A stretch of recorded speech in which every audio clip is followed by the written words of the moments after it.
I'm Jeremy Singer, president of the College Board, and this is the Education Equation. I've spent my career grappling with what truly drives student success. On this podcast, I'll talk with people who are researching, building, and scaling solutions that matter. Every episode will go beyond the hype and focus on data and evidence to see what's actually working. Let's stop guessing and let's figure out what works. Today's conversation is a little different and long overdue. We talk a lot on this podcast about programs, innovations, tools, and systems. But underneath all of it sits a more fundamental question.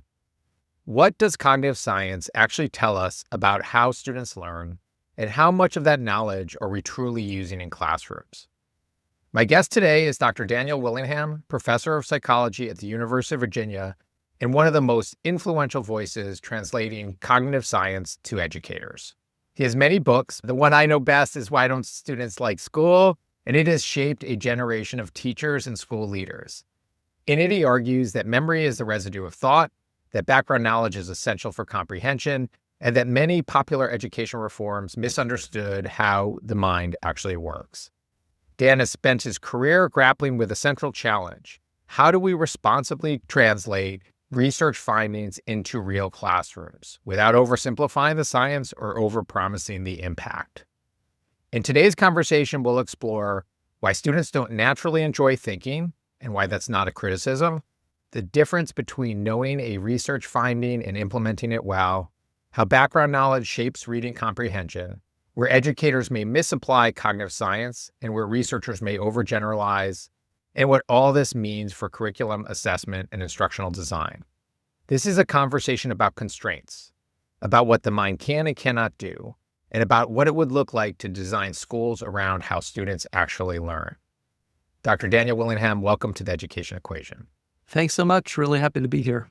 So Dan, this is the first time I've had a true cognitive scientist on the podcast. Much of this show has been about separating hype from evidence. But today, I want to talk about something that's more subtle. Why even good evidence so often fails to change what happens in the classroom. So you're trained as a cognitive science, but you spent a very large part of your career translating those findings into the classroom.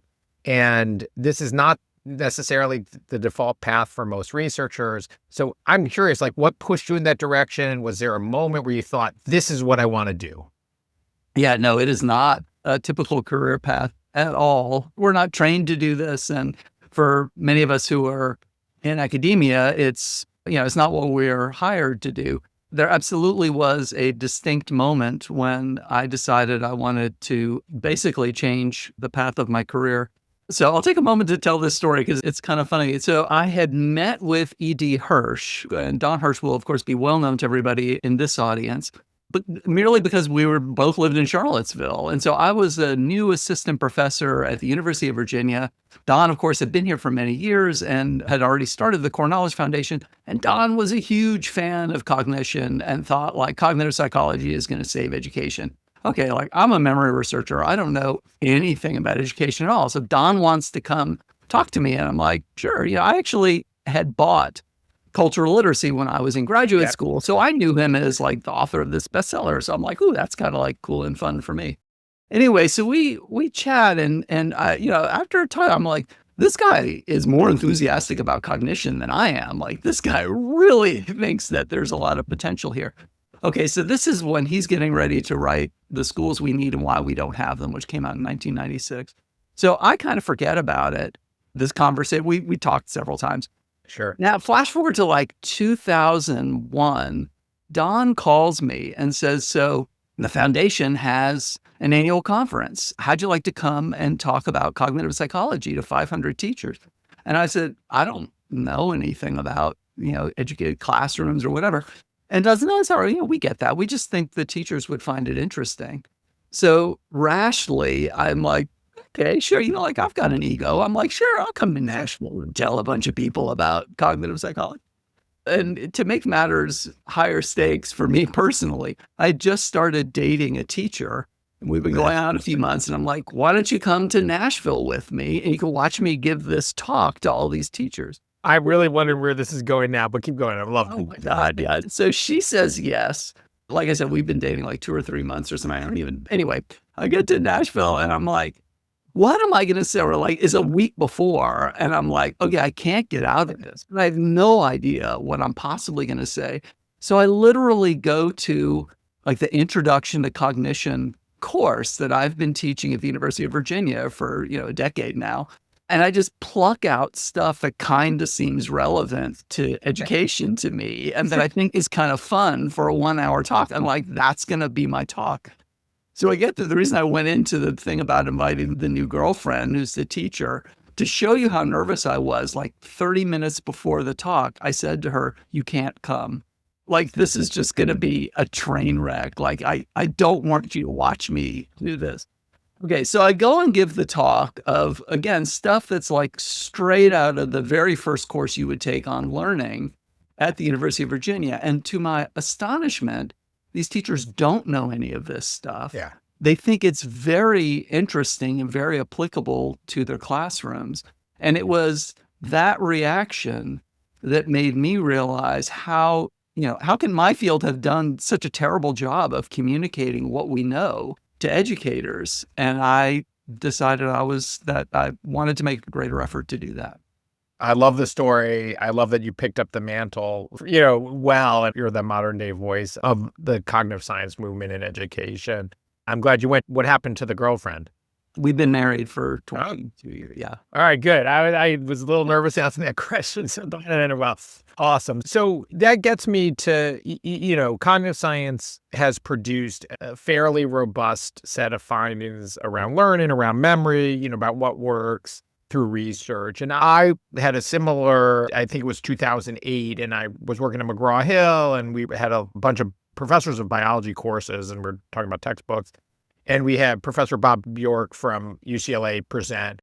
And I remember being in the audience, and he talked about these different studies about spacing and interleaving. And for the listeners, those are methods, and we may get into that boost learning and knowledge retention.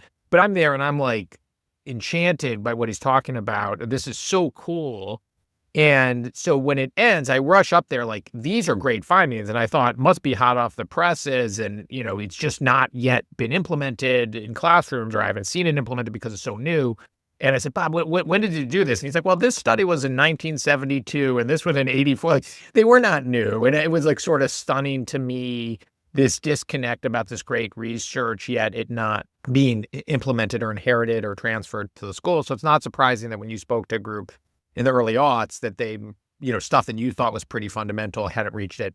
You've actually, I'm going to quote you. I will only do this once in this podcast, but you've said the mind is at last yielding its secrets to persistent scientific investigation. We have learned more in the last 25 years about how the mind works than we did in the preceding 2,500 years. There's a ton that's been figured out by researchers, but I would argue not that much has been translated into instructional practices. So help the listeners understand, why is there that huge gap? I mean, I think there are two quite separate questions, and both are relevant. One question is how much of what we know should be implemented in classrooms.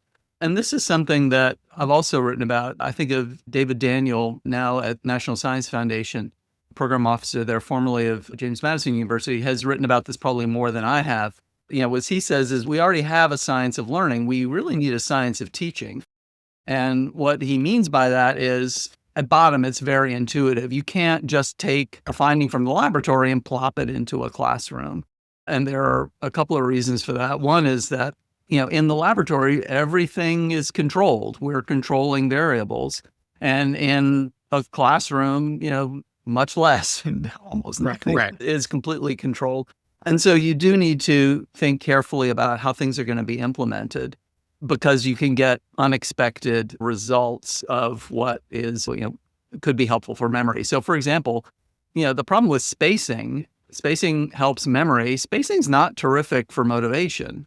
And the reaction you get when you try and do spacing in a classroom is immediately from students, we already did this. Why do we have to do this again? We've already, we seem to have mastered that. Let me just interrupt. Can you just explain for listeners what spacing is? Oh, sorry. Yeah. Spacing just means revisiting content that you've seen before. And the easiest way to think about it is if you think, I want my students to spend 5 hours on this particular, set of vocabulary words in Spanish or something, you can either have those 5 hours be on an hour a day on successive days, or they can be on once a week on successive Mondays for 5 Mondays. And spacing refers to the fact that you're going to get more enduring learning if you space the content, the presentations out. And so if that wasn't clear, now it's clear why you end up with motivation problems when you try and implement spacing. So you can't, again, this is not to say that means spacing won't work. It just means like you have to be thoughtful about how you implement it. Let me just add to that. It was one funny thing, a lot of people probably are familiar with spaced repetition is another way of talking about it. Yeah. I asked, that was one of the things Bob shared about this laboratory or this research. And I asked him the same question, many years ago. And it was funny because he was teaching a biology class at UCLA. I said, do you implement it? He's like, yeah, well, I tried. And he said, I took the lab and I spaced it away from when I'd covered the content with the idea that, it's a version of that, right? So it was a couple weeks later, they had to revisit the content in the lab as opposed to putting them next to each other. And he said, students killed him on Rate My Professor. And so he said he stopped doing it. So another challenge of doing this. That's right. That's absolutely right. Another thing to think about is that when you talk about implementing cognitive science principles in the laboratory, naturally, classrooms are very dynamic environments. And so the best laid plans of mice, men, and teachers can and do go awry. And so you need to be able to adjust how you implement anything, on the fly based on the feedback you're getting moment by moment from the students. And that means if it's a cognitive science principle, that means you need to not only understand that means you do it this way. You need to understand what the underlying principle is so that if something needs to change, you can make changes that don't get at the heart of whatever really underlies, spaced repetition or whatever it is.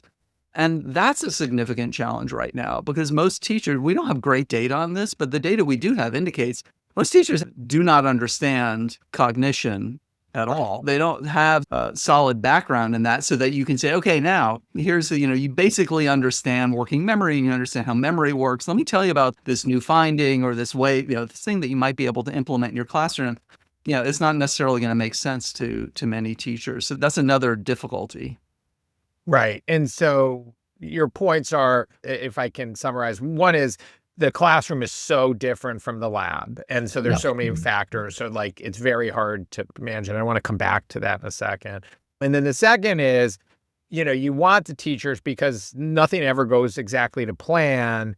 You want the teachers to really understand the underlying reason for whatever the practice is. So if they need to pivot, they're not just using their own intuition, which could be dangerous because it could be actually counterproductive, but understand the science of whatever they're trying to do. Is that fair summary? Yeah, that's a great summary. Yeah. So going back to both of them, superintendents listen to this and most superintendents I've talked to will say, I'm not an expert cognitive scientist, but I know there's research out there about how students learn and spacing is one, repetition, et cetera. Dan, help me if I'm a superintendent. What can I do? I mean, I don't just throw up my hands. What would be the thing, or what have you seen where it's been done the best? Two main things come to mind immediately. One is to look for curricular materials that are grounded in cognitive science so that whatever it is teachers are working with have been put together in ways that respect what we know about how children think. Yeah, that sounds easy when I say it that way. Yeah. It's not easy. If you, the superintendent, feel I don't know this stuff. That's not my job, which of course it isn't.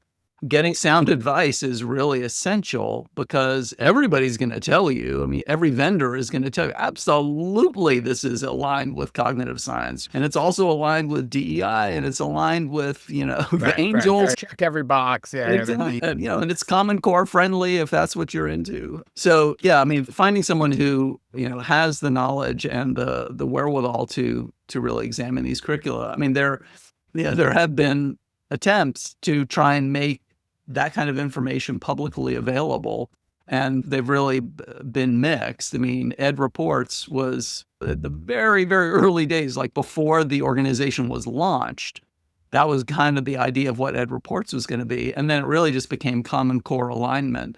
And now most people think it just means whether or not the curriculum's any good, which is, as far as I can see, is not really what it means. So I'm not sure there's a readily available public resource for superintendents. They're going to have to find someone to help them. The second thing you can do is start where you are.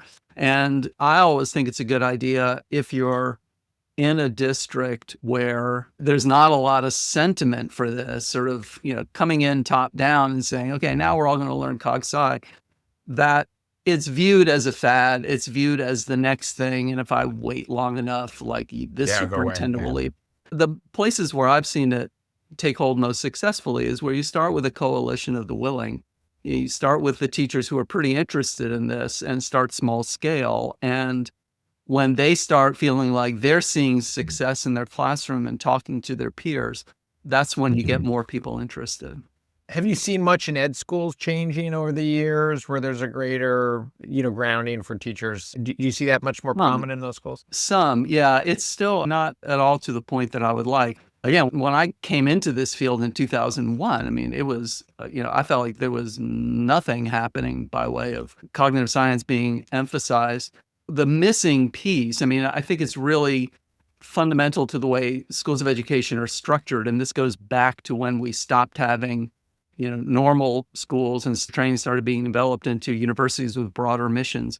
There was this view at the time that, sounds good, which is, let's bring in everybody who's interested in education under one roof. And so you've got, political scientists and psychologists and economists, and today, not at that time, but today, people from critical theory and people from throughout the humanities. And these people have not only different ways of describing the world, they have different, senses of what it means to know something. Right. So if you're a teacher candidate, you're exposed to all of these different ways of understanding how people learn, what's the best way to educate children, and so on.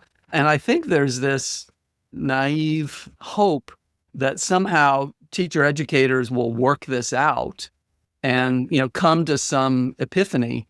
Whereas I think what really happens is they conclude quite rationally, well, no one really understands any of this stuff all that deeply. And so, you hear these different things from different people and you can kind of pick and choose. Yeah. And even when you get very narrow and look at educational psychology courses that are offered in schools of ed, you kind of see the same thing.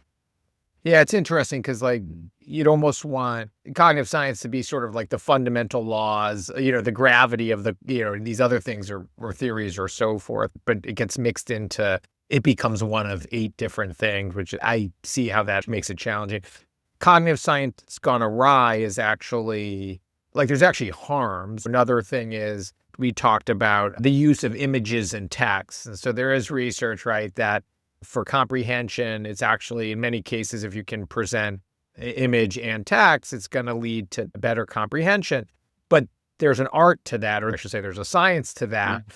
And what, you see some people get, I just need to put images in the middle of text. And if they do it wrong, it's actually could be worse than no images at all. It creates, cognitive load issues, whatever it may be. Yeah. So it's almost like, be careful you're applying cognitive science to your teaching or to your programs that are actually counterproductive.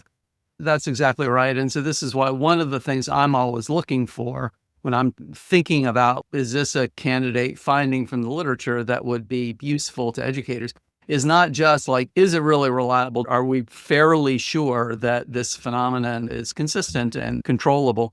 But then also, is it, kind of universal? Not it applies, when it's foreign language, it works. But then, I'll give you an example of what you described of pictures and text going together. You get individual differences among students being relevant here too. So one of the interesting findings is when we first started developing the ability for students to be able to look at 3-dimensional structures on a screen, you would think that it would be really helpful if I could see a 3-dimensional molecule on the screen and rotate it myself, versus what you used to have in textbooks, which is have a couple of different 2-dimensional pictures where I'm supposed to piece.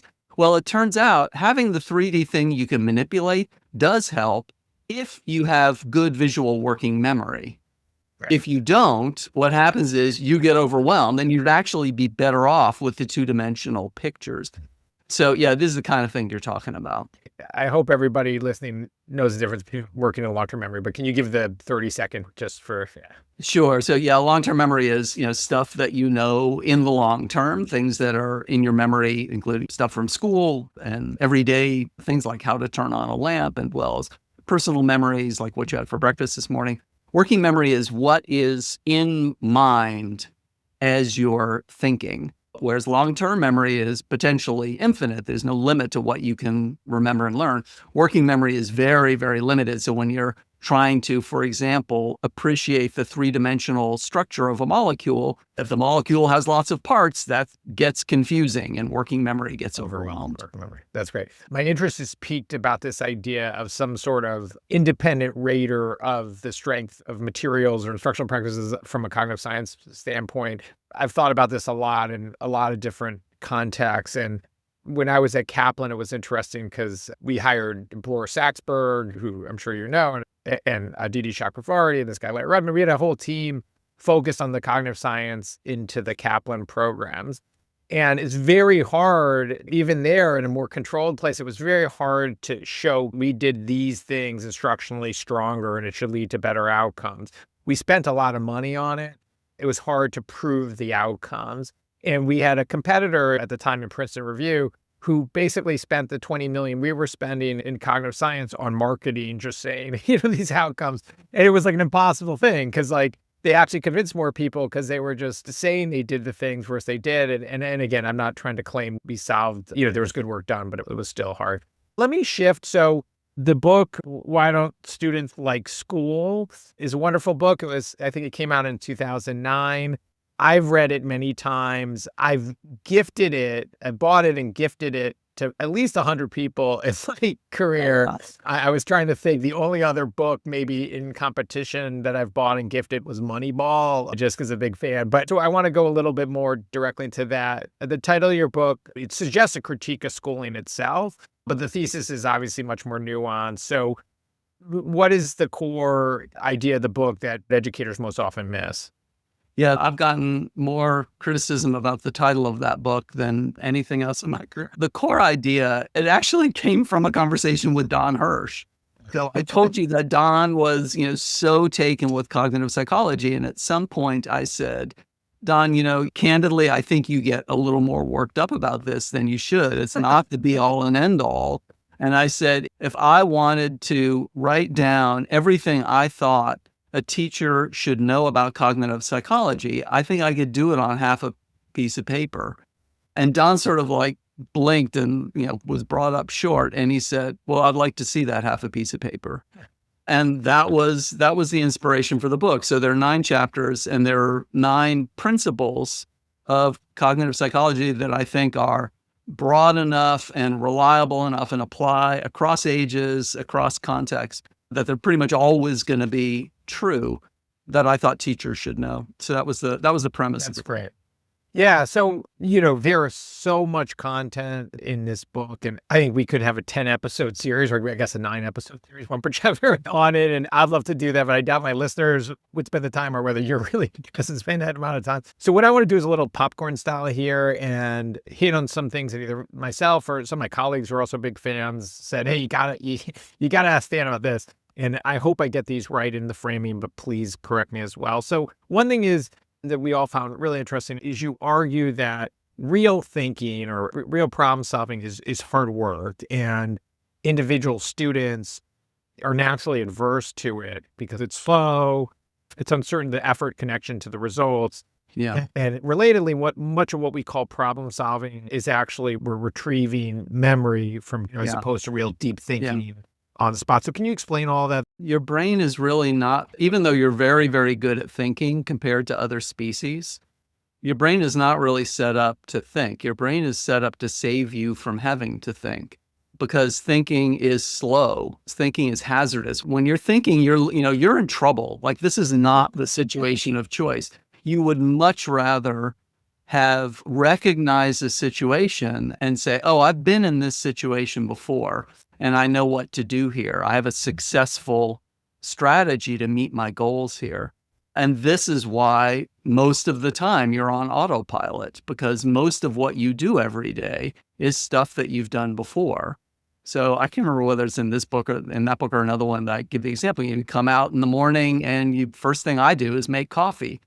I'm not creative. I don't think and problem solve, right? And think like, okay, Dan, is the filter really the best thing to put in here? Like, what if you put in something like, oh, I could do a paper towel. I could use a piece of lettuce. Like, what would happen if I put lettuce in instead of a filter?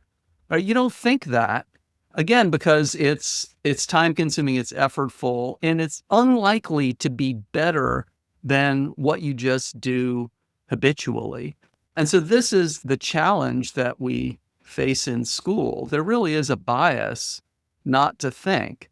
That said, curiosity is a real thing, and we are, like many species, we have a natural inclination towards curiosity, but we're not curious about everything because exploring curiosity demands resources too.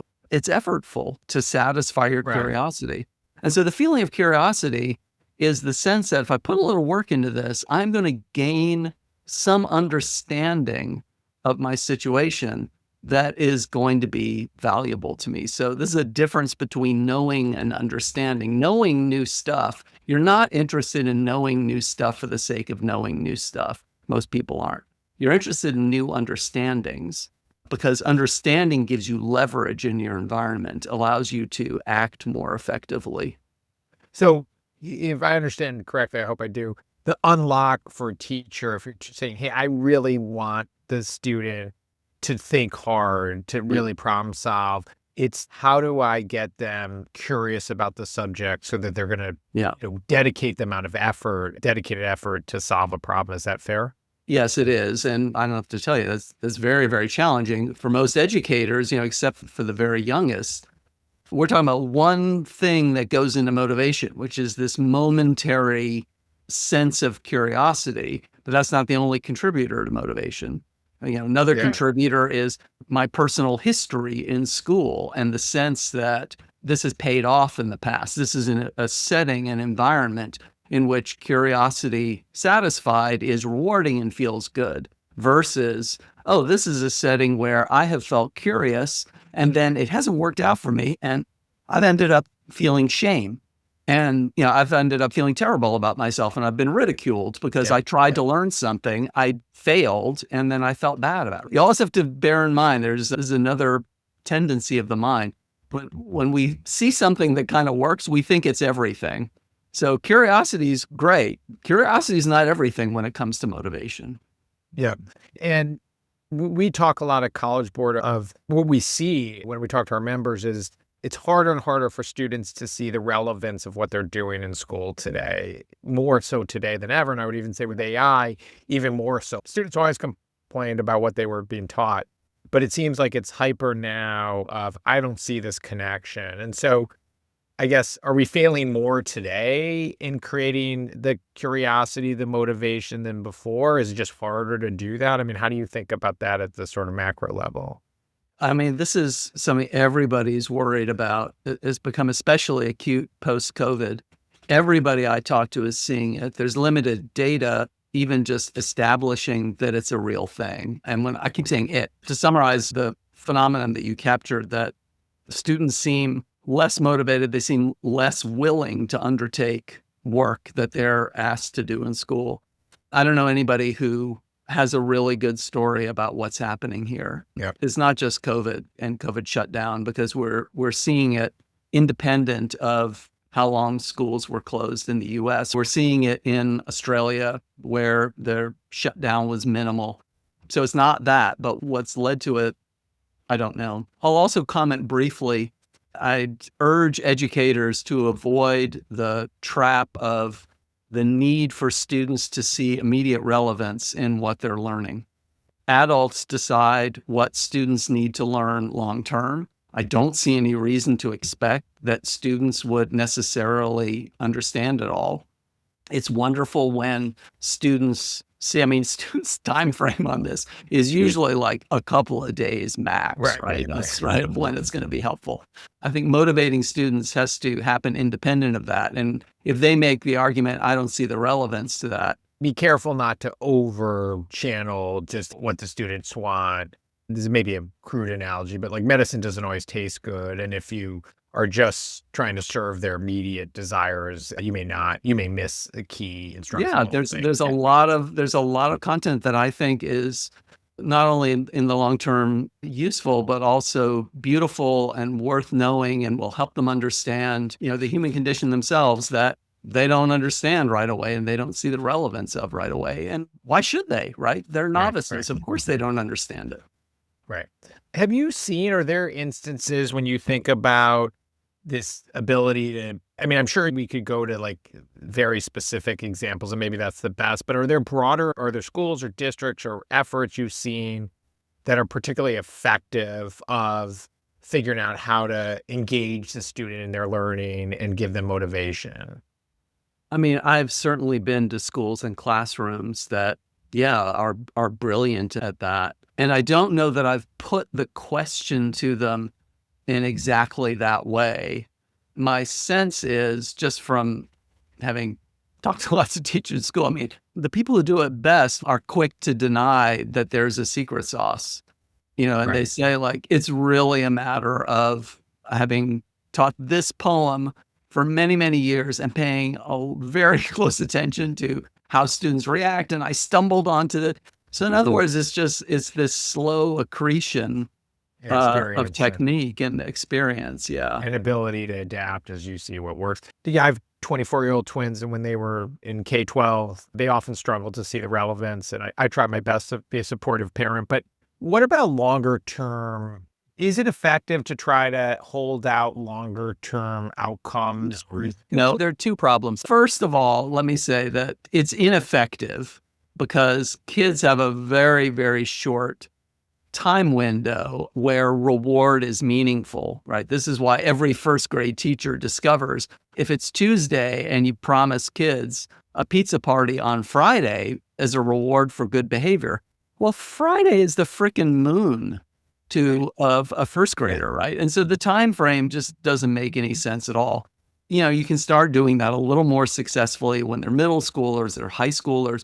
But then it's like, it really becomes kind of an implicit threat. And it's like, you need to, this is going to help you get into a good college. And, kids start to internalize this pressure, and they start to have feelings about education that most parents in calmer moments would say, this is not what I want the driving engine to be, right? I want my children to love learning, not to be afraid for their future. Yeah, we could go deep and we won't have time now, but like we could go into intrinsic versus extrinsic motivation and the dangers of either. So there's a lot the other thing we could go into is how similar is the type of cognitive tasks that you do in school compared to what you're going to be doing out of school when you talk about preparation for future. That's another whole interesting topic. I'd love you to say a couple things about that. I hadn't been thinking of that. And what I find on some of these, like the long-term motivations, like some of these are just counterintuitive to what I think individuals think. Oh, you explain, if you do this, you're going to, be very successful in life. And it goes in one ear, out the other. But so tell me about the piece of how much do you want the activity to be similar to what they will actually do externally? Yeah. So there are a couple of things. So first, just baseline findings. Performance in school is predictive of success outside of school. If you look at like job performance ratings, you look at how quickly people ascend in their career, pretty much any outcome that you care about. Yeah, the way SAT scores, particularly SAT math scores, are predictive of college success and career success as well, which is Oh yes. So that's the first thing to know. It's not that, because you do sometimes hear like, well, you learn all this, you learn that the mitochondria is the powerhouse of the cell. That's not going to help you when you're trying to be aware. There's something, it may not, the mitochondria in particular may not be it, but there's something about school. But it's great for zone 2 training, by the way, as a little plug here for fanatics. Good to know. That said, there are clear differences of the sorts of cognitive tasks that you generally engage in school versus the kinds of things that are important in life. So one of the things that's very important in life is decision making. Right. So you have to, do things like lots of people remember the very first time you got a job and you go down to HR and they're saying, all right, here's these health plans. Which one do you want? And you just usually, you have moments to decide and you don't know how to make a decision like that, right? And this is, really, it would be very helpful at that moment to understand something about probabilities, to understand something about risk. And decision making, throughout almost any career you have, as well as your personal life, is going to be important. Schools don't really teach anything about decision making. Schools teach problem solving, but they teach the problems have particular characteristics.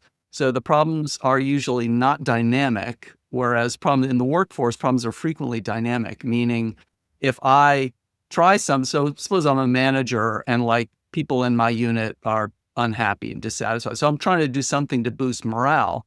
Well, anything I do, if it doesn't work, I can't undo it and come back to the starting line. Whereas in school, typically, these problems are very punctate, that you do something and then the problem is over, as opposed to this sort of long-term dynamic situation. You usually don't have complete information out in the real world. In school, you either have complete information, or if you don't, it's understood. You don't have complete information, so I'm only grading you based on what you knew. We could go on, but you get the idea. Yes. And there have been, there have been movements to try to make the kinds of things you do at school more similar to what you do outside of school, but there are problems in doing that as well. There's a reason school looks the way it looks. Yeah, that all resonates. And it also, what I find slightly depressing, I hadn't thought of this angle, but wealth has such an impact on learning, and students who come from a family whose parents have money and went to college. We know all the research of more money spent on those students, they have more learning opportunities, et cetera, et cetera. Yeah. We also know they're more likely to be able, once they get to the workforce, to have connections to their first job and the importance of the network and so forth. What I hadn't thought until that moment is, it's obvious, I guess, and I've thought about it, but not quite as blatantly, which is when the 22-year-old has to fill out a HR form and they don't know what to do, my kids would have called me and I could give them counsel, but I can't. Let me go to another big topic. You write about the importance of factual, procedural, and conceptual knowledge, and all being critical skills for a successful learner. So can you briefly explain what those things are and what they mean in practice? Factual knowledge is knowledge about the world, and it's things like what a flash drive is, and just literally, bits and pieces that sound like trivia, but turn out to be enormously important for thinking, or a real engine of thinking. We tend to think of thinking as a skill, and a skill in the sense that you can sort of plug it in to apply it to any content, and that turns out not to be true. And when you sort of say what the counter is, that seems obviously true, which is you're much better at thinking about things you know something about than topics you don't know anything about. That turns out to be very, very true. Procedural knowledge there's actually a slightly different meaning of it, a technical meaning of it in cognitive psychology. I think the way I've used it when I've written about education, it just means knowing how to do things. And this is sort of skill-based knowledge, and metacognition refers to thinking about thinking. So this is where you know how to do something and you can reflect on the fact that you know how to do it, and you can talk about the way that this is an effective way of doing that. So sometimes you know how to do things, you don't really know exactly why or how you know how to do them. With procedural knowledge, you do, and you can talk about it. And then conceptual knowledge is where this is, again, a variety of factual knowledge, but the knowledge is more flexible. So it's understanding categories. So your concept of a dog is not particular to any one breed. And this is an instance where you may not be great at talking about exactly what they all have in common, but you can recognize a dog when you see it. Conceptual knowledge is frequently underrated in terms of its importance to cognition. But when you think about it, most of the time when you encounter things in the world, you've never seen this exact thing before. So every apple I see is in some sense a new apple. I've never seen this apple before. But it's very, very helpful that I have this concept of the general idea of an apple, because that allows me to say, oh, that's an apple. And now everything that I know about apples I've encountered in the past, I can assume are true of this apple. that apple, even though I can't see it, that apple's got seeds inside of it because apples always do. So conceptual knowledge also very, very important to cognition. And how different are the strategies if you're a teacher trying to teach, all three are important. You need all, how would you advise a teacher to make sure they're adequately approaching this? Yeah, it's a great question. I mean, there are a few things that you need to do for conceptual knowledge in particular. And this is, I think like the standard things that teachers are told to do are actually pretty useful. So for conceptual knowledge, you want to show both positive and negative examples. You want to have a broad set of examples. And, the places where that hasn't been very successful in American education are actually, I think, really instructive. So one of the banner findings in mathematics is that many American students don't know what the equal sign means. Yeah. And the most common misconception is that it shows you where the answer is supposed to go.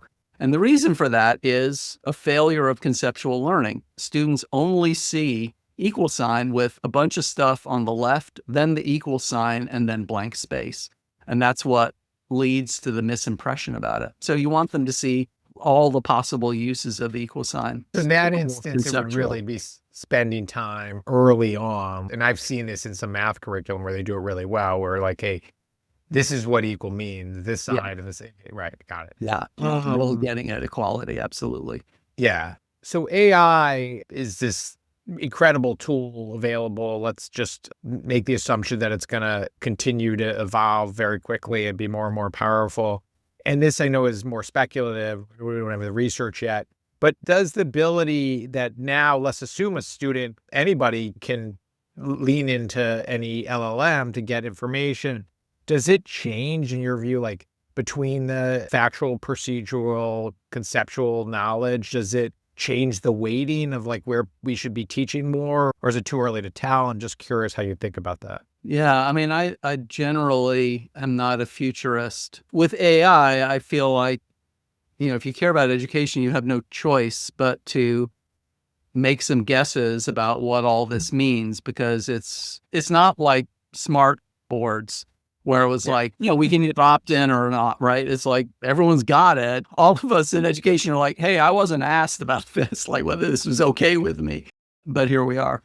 So yeah, my sense is that it's a huge problem that students have access to this.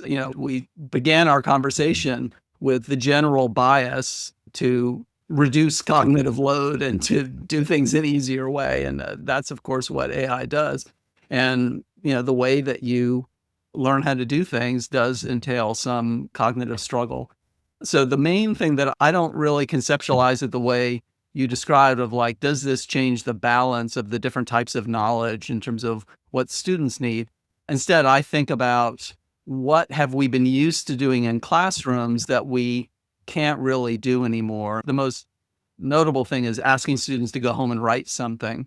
Right. And writing puts helpful cognitive demands on students in a way that other tasks do not. And so I'm quite worried about that. You focused on, and we are extremely, I think everybody in the education space is extremely anxious that if you have this, first of all, back to our relevance conversation, if students find education less relevant, so they're less motivated to engage in it, and then you provide them this crutch or this tool that lets them do well without engaging, and you talked about how thinking is hard and takes work, we've created almost the worst of all worlds, and then you add grade inflation, which we see in high schools all across the country and in colleges too. It's a terrible bruise. So agree on all of that. We're actually working, as many workers are working on a way to teach writing and assess writing where you sort of force the students to do some parts without AI for all the cognitive development that you need, which is critical, because if you outsource it from the start, you're going to be in trouble later. I will argue too, and we don't probably have time to get into it, but I do think it will change what you need to be successful in the workforce and so forth when you have AI. And so some of the skills and practices that were more important pre-AI may be less important, but there's a lot there. I want to go on an angle with AI that we're in now. So one piece with AI, there's what they call AI slop, but just in general, we're asking everybody, including students, to critically evaluate content. So we've always done that. Now that AI is producing so much, and a lot of the content that's produced, frankly, isn't necessarily correct. I can tell you a lot of scary stories I've had.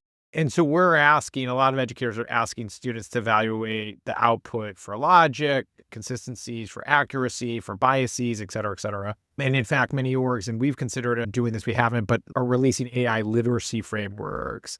And I'm curious, as you think about it, and we go back to like domain knowledge and all of that, how realistic is it to think that a student could learn and practice these skills? How much is going to be content knowledge specific versus the ability to assess the AI output broadly? Is that a teachable skill? How would we think about that? The easy guess is, I think, probably the right guess, which is a little bit of a mix. In other words, there are parts of it that you can teach that would be a generalizable skill. I say that because that's sort of the way it's turned out in terms of vetting information from the internet generally.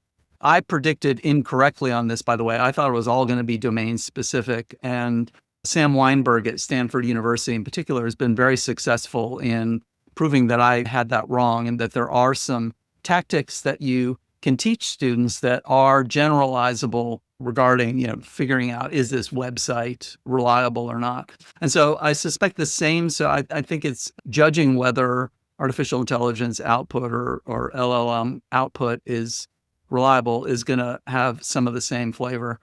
That said, there is some domain specificity to it as well. And you understand more, especially when you talk about an essay written by an AI chatbot and students evaluating it. If they know something about the topic, everything we know about reading comprehension indicates you're going to be more successful because you're just going to understand the claims better if you know something about it. Right. So the content knowledge is so important. And we can put Sam Weinberg's research in the show notes. But so there's you could be taught to be able to evaluate the output in general, but obviously the specific knowledge adds to that.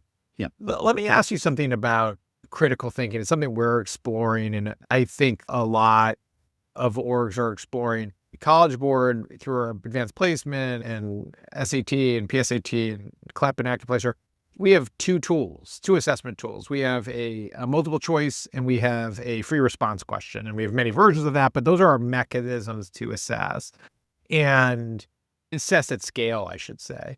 And now I think where AI could provide is new assessment tools. We talk about a Socratic bot to sort of mimic what a oral exam or defending your thesis kind of piece. We talk about simulations, which I know have been out there, but really expensive to do. But AI may change that so you can do pretty sophisticated simulations. Imagine almost like role-playing a situation to learn how well students collaborate or how they lead. But let me go on the Socratic bot one. I was in management consulting in the 90s, and the interview process for management consulting, some banks, and some other orgs are case studies, right? So the interviewer gives a scenario about a company or whatever, and it's not necessarily the right answer. It's that they're evaluating how the interviewee reasons and asks questions and sort of problem solves. And now I know that if I had more content-specific knowledge or domain knowledge, it would probably have done better, but I did fine. But is that something, I mean, if we're imagining, hey, could we create a version of that using AI? Do you think that's within the realm of reasonableness? I don't really know enough about AI or assessment to give an answer that's really worth listening to for that question. So the first thing I think of is adaptive testing, which was, I know just a little bit about, and I know sounded like it really ought to work. And so for those who don't know, adaptive testing, very broadly conceived, is the idea that based on my success for the first few questions, you can then give more difficult, if I'm getting them all right, give more difficult questions. If I'm getting them all wrong, give easier questions. That turned out to be trickier than anybody thought it was going to be based on the sort of nitwits version that I just gave. I have a little bit of the same sense here. It's like, my sense is like, that sounds like something a large language model ought to be really good at. So it sounds perfectly plausible, but there are probably angles on it like a spider web that I don't understand.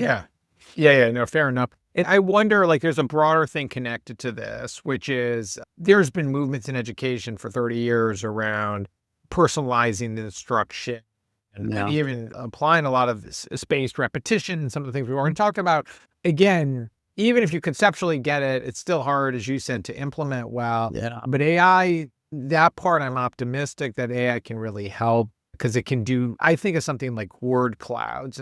We would do town halls, or we do town halls at College Board, and we're 2,000 employees who there's a free response area. And we would see the word cloud of which words were, and then I'd look at it and say, oh, they said a lot about, mission or, growth or whatever. And I'd try to perceive or take what I could from it.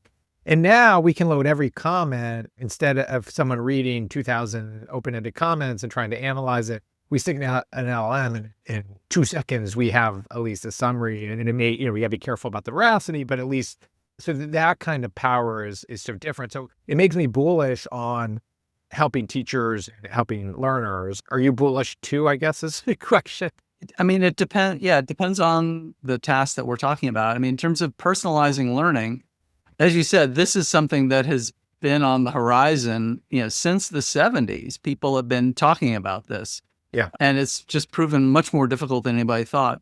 It could be that AI is going to be the breakthrough. I mean, as far as I can tell, the biggest limiting factor has been as you try and personalize, you get this ever increasing, the more personalizing you're doing, you get this ever increasing tree of branches that you might want to go down for individual students, which requires high quality content at the end of each one of those branches. And the limiting factor has been the high quality content. Can the LLMs solve that problem? I don't really know. It sounds kind of plausible that they'll reach that point. But I'm agnostic at this point. Yeah. And happily, I don't work in an industry where I have to gamble about it.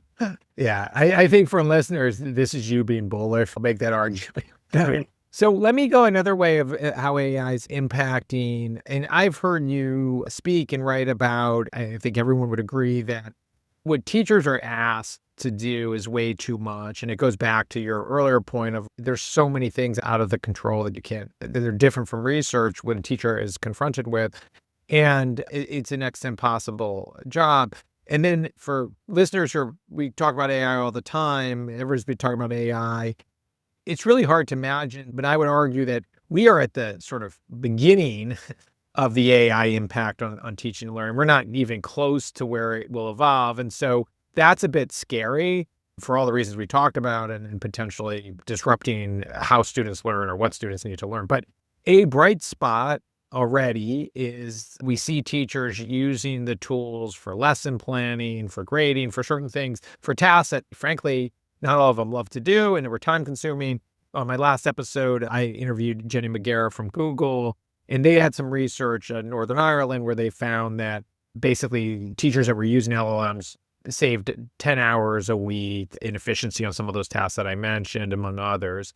So 2-part question to you. One is, does it make you more optimistic about the job of a teacher being more manageable because you can use this wonderful tool, at least for those aims, not the challenges we talked about?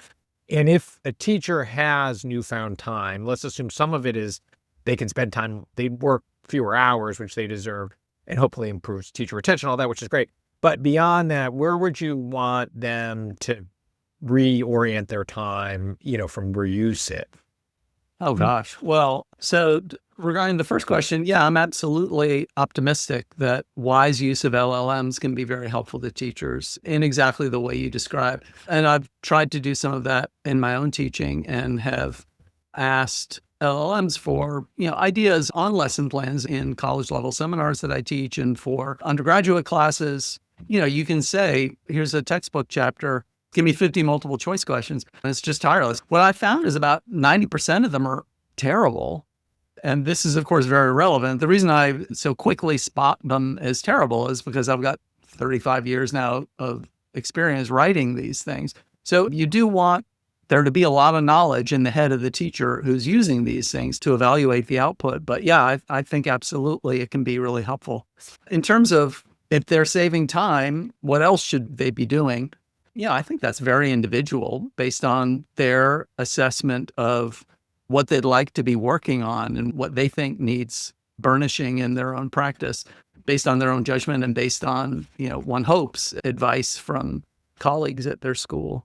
Right. And I don't mean to push you outside. I know I'm asking you to predict a bit here, But I do want to go back to something we both agree on. I think most people, so there's a ton of very smart people who overall have been quite critical about digital literacy ed tech over the last 30 years. Like a lot more promise was made in the actual impact.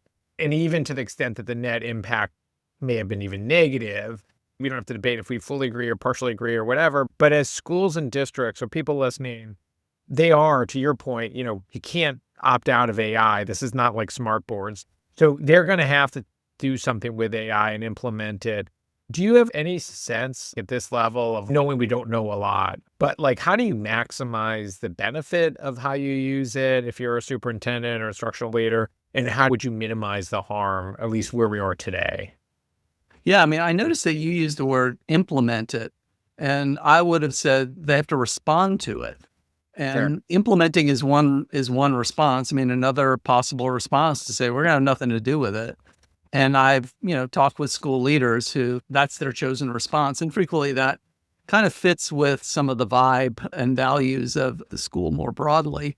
And then I've talked with other school leaders who say, like, yeah, we're all in. I'm like, it's crazy. Their philosophy is that kids can access it and, why pretend they can't? And it's crazy not to. So I think the useful way to think about it is one watchword to always keep in mind is the level of description of what AI does. AI helps with individual tasks.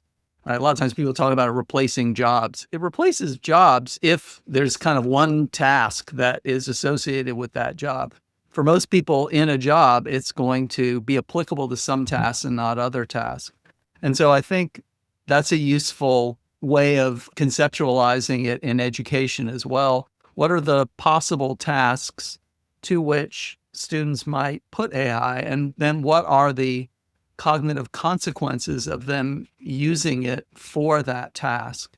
And does that seem like a good idea or a bad idea to us? And, that naturally, the way I conceptualize it is very sort of embedded in, a view of the cognitive system.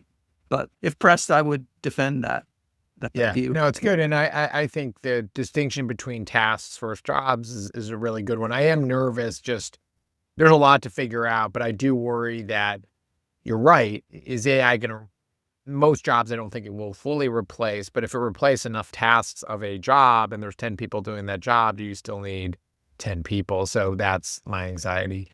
So you've published many excellent books. We primarily talked about one, and I'd love to talk about them all, but I'd be remiss if I did not mention The Reading Mind. You lay out in that book the science of reading. We've been seeing some disturbing statistics as far as reading scores that continue to deteriorate. Per our conversation earlier, we could blame social media potentially, which clearly is part of the cause. We could blame COVID, but there's a lot of other things. We hear every day from our members, college professors, high school teachers, et cetera, that students either can or won't read anymore. And I saw, and there's a million statistics. One is that nearly half of U.S. citizens last year didn't read a single book in 2025. So I want to talk about, one is, how concerning are you with this declining data in reading? How would you explain it? And what do you think the causes are? And what should we be doing as a society? Because it is really depressing. So I have a bit of an unusual take on this. I don't think that the decline that we're seeing in reading scores among students, nor the reports that we're seeing from high school and college professors about students' reluctance to complete assigned reading, has anything to do with a decline in leisure reading.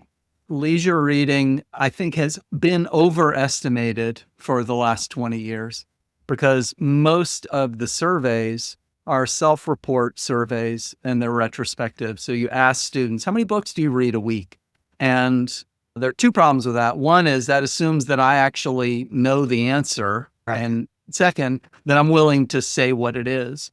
The better data come from the American Time Use Survey. That's conducted by the Bureau of Labor Statistics. And the reason those data are superior is because it's a diary study where you're just... By the way, I love in this moment you're referring to government statistics as reliable. But I'm proud of you for that. So far as I know, these data are reliable. It's a diary study. And so you're not asked particularly about reading. You're asked, what did you do today? And so you're not going to be embarrassed to say, haven't been asked directly about reading. So if anybody might not read, right? So those data indicate that reading has declined in the last 20 years, but not among student ages. And to be fair, the youngest age is age 15. The youngest age bracket in this data set is 15 to 19. But what you see is a decline among retirees. It's the old people who are reading less. The young people have never read very much as long as we've had these data. So I think there's something else behind the problems that we're seeing in students' willingness to read and their success in completing difficult reading. I think it's more to do with what's expected of them in school than in leisure reading. Got it. So that's fair. But we've also seen reading scores declining in general. So if you think about that narrow piece, or it's a broad piece, but what do you think's happening? Why are reading scores falling? Yeah. So one of the things you got to remember about test scores is, as you well know, they pick up all learning as well as motivation, not just what's happening in school. I mean, my sense is that less is being expected of students across the board, and that the texts that are being put in front of students are shorter, there are fewer of them, and they're less demanding. And so it is a matter of students having had less practice working with a challenging text and both acquiring knowledge that's going to help them cope with that text, as well as learning what do you do when you are muddling through a text and are having a lot of trouble. Like there are ways you can be more or less resourceful in coping with a difficult text. And I think fewer students are learning those skills. So if I'm a superintendent or instructional leader, then the answer would be, hey, don't shortcut. Give good text, have students have to work through harder things. Don't make it too easy. And, knowledge-rich curricula are sort of having a moment right now. After Don Hirsch has come up several times, he's going to come up again. Don's been arguing this for 40 years. I've been arguing for it for 20. Don's been arguing for it for 40. The OG. He's the OG knowledge guy for sure. Just look at the websites of all of the curricula that are sort of nationally competitive. They all say something about knowledge now. They're not all equivalent in terms of how effectively they build knowledge, and especially how carefully they're sequenced. It's not just about being knowledge rich. The knowledge really needs to be sensibly sequenced so that, just as in math, you sort of learn concepts build on one another. The same thing is true of other knowledge. So I would say to superintendents, look closely at your curriculum. And, just as we were saying before, you've got to find someone who, if you don't feel like you can evaluate it yourself, you got to find someone who you trust who can give you good advice. Yeah. So intentionality of the depth of the book, the sequencing, all those are critical.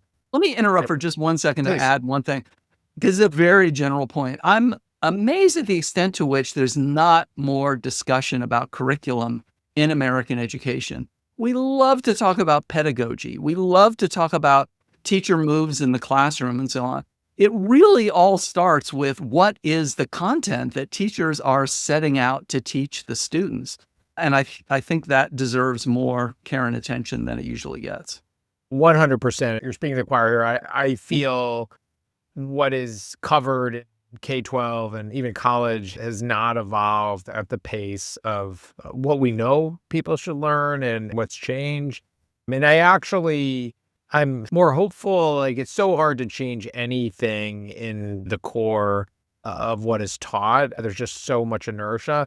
But I am very excited, or not excited, but I believe AI is going to force us, even if we don't want to reevaluate what's being taught. And I think some stuff is going to be reflective of what you need to know in an AI world, but some is going to be stuff we should have already changed our curriculum or what's covered. They were going to say, hey, things like financial fluency and other skills that weren't being taught or covered suddenly become important. I love that point. So I'm going to ask you 4 very rapid fire questions. I ask all my guests, and we'll go quickly and then we'll close out. So what's one educational buzzword you wish we could retire? Learning styles. Okay. Me too. And we don't even have to say anything more. What's your favorite book about education, or one that deeply shared your thinking? Yeah, cultural literacy would certainly be a top contender. It's a big day for him. Name one thing that you're bullish on regarding the future for learners. I'm bullish on the general resiliency of teachers, and I'm a little reluctant to say that because it makes it sound like, they've been pummeled, but they just keep getting back up. But I mean, I don't want teachers to be pummeled. But as I travel around and talk to teachers and visit classrooms, I'm just always so impressed and amazed by how not just dedicated they are, but how skilled they are at doing this job. So that's probably what I'm most bullish on. Yeah, and very inspiring when you get in the classroom and you see a great teacher. And last question is, what's one class you wish all students had to take, K-12, college? Probability. Yep, great. Yeah, a semester-long course in probability. Love it, love it. All right, last question. If we got back together 10 years from now, what would have to change in research in schools or how the two interact for you to feel more optimistic that the research side is actually shaping classroom practice? Teacher education would have to change. That's the aspect of the educational world that has really been untouched by research. The only thing we've seen is, some people trying to examine whether or not having a degree, for example, or a particular type of training affects student outcomes. And as you know, what we mostly find is you have to squint to see it. There's not the impact that we would expect. And that's wild to contemplate. And so as a researcher, I'm always thinking low-hanging fruit. And like this is, in terms of implementation, it's a nightmare. But in terms of research, like trying to put principles in practice in teacher education that would help teachers teach more effectively, like it's not that hard because right now, damn near nothing's being done. I love it. I'm going to pick up that mantle and I'm going to follow up with you because I think it's something we should work on, and it's a great aim. So, Dan, thank you so much. As I said, you are my Mount Rushmore of people that have influenced how I think about education. You're so soft-spoken, but you really have had an outsized impact. And I'm particularly impressed that I'm a big basketball Knicks fan. And in the early 70s, Willis Reed was one of the leaders and was injured and came out after an injury to lead them to, I think, their last championship, which is very sad because this was when I was 4. So I don't remember it, but you've had dealing with multiple health issues, short-term stuff, and you gutted out this podcast. It would have been easier to reschedule. So I really appreciate it. And you brought such great energy. So thank you so much for being on the Education Equation. Well, it's been a real pleasure. And the conversation made it easy to forget any short-term health concerns. It was great fun. Thanks for tuning in today. Join the conversation by following the Education Equation wherever you listen to podcasts.